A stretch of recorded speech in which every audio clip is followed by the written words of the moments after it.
Change করছিলাম micro 12 stage, এই যে 12 স্টেজের, ঠিক আছে।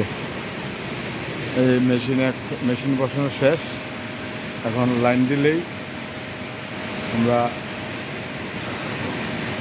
কী বলে লাইন দিলেই আমরা লোডে যেতে পারবো। এখন লাইনের অপেক্ষায়, হয়তো বা 2-1 দিনের মধ্যেই লাইন দিয়ে দেবে ইনশাল্লাহ। 2-1 দিনের ভিতরে লাইন দিয়ে দেবে।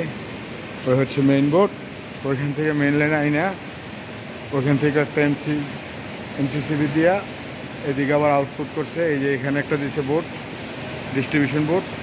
এখান থেকে এই যে হয়তো বা এইভাবে লাইন ওয়েজ, প্রতি লাইন ওয়েজ দেখতে পাচ্ছেন লাইন ওয়েজ একটা ওয়ারিং করছে।